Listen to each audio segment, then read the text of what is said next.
Most people saving for retirement feel like they are doing the right things. They are contributing to their 401k, they are watching their balance grow, and they feel reasonably prepared. But there is one mistake, quiet, invisible, completely legal, that is slowly undermining those efforts for millions of people.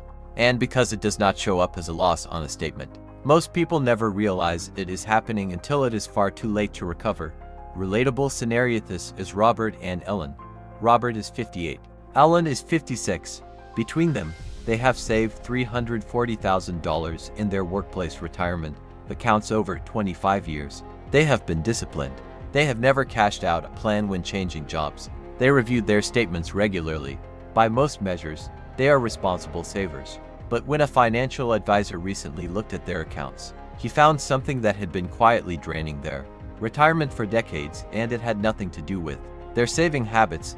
Their investment funds had expense ratios averaging 1.2% per year. That does not sound like much. What it cost them, though, was staggering. The core problem: every investment fund, whether it is in a 401k, an IRA, or a brokerage account, charges a fee called an expense ratio. This is the annual cost of owning the fund, expressed as a percentage of your investment. The fee is not charged to you separately. It is simply deducted from the fund's returns before you ever see them, because it never shows up as a line item on a statement. Most people have no idea what they are paying. The difference between a fund with a 0.05% expense ratio and a fund with a 1.2% expense ratio sounds small.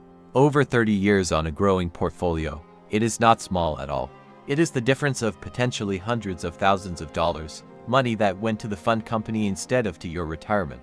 Explanation and breakdown. Let us make this concrete. Imagine you invest $100,000 and the stock market delivers a 7% annual return over 30 years. If you are in a low-cost index fund with an expense ratio of 0.05%, your actual net return is 6.95%. After 30 years, your $100,000 grows to approximately $742,000. Now imagine you are in an actively managed fund with a 1.2% expense ratio.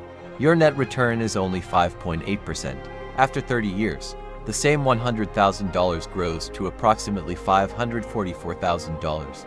The difference is nearly $200,000, gone to fees on just $100,000 to start. Robert and Ellen had $340,000 exposed to high fees for 25 years. The compounded cost is devastating to calculate. Now here is the part that surprises most people.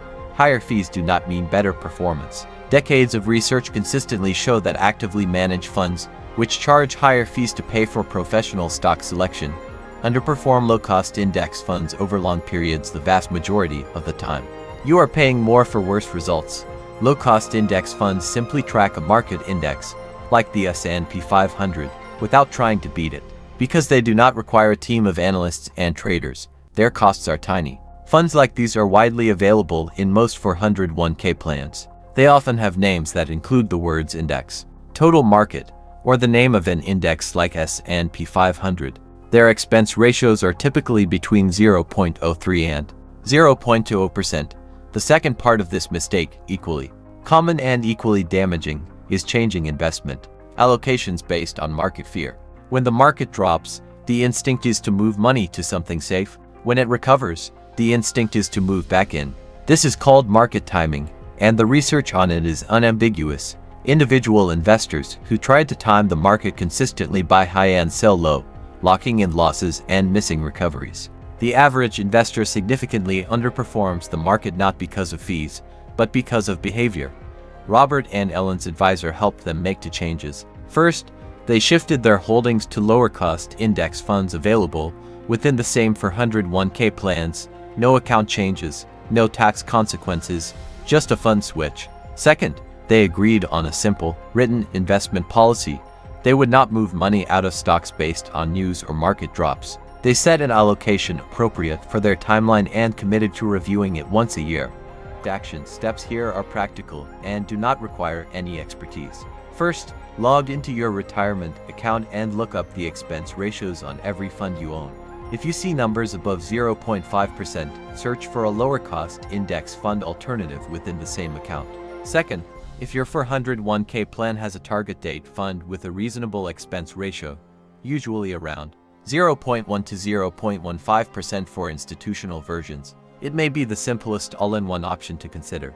Third, commit to a hands-off approach. Set your allocation based on your timeline. Automate your contributions and resist the urge to react to short-term market movement.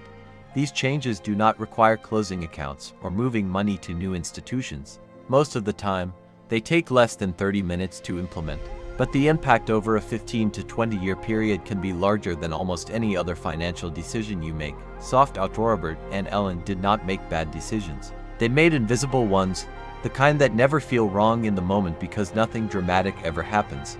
The account balance goes up, the statements arrive, and everything looks fine. But the cost is real, and the time to address it is always now, not later.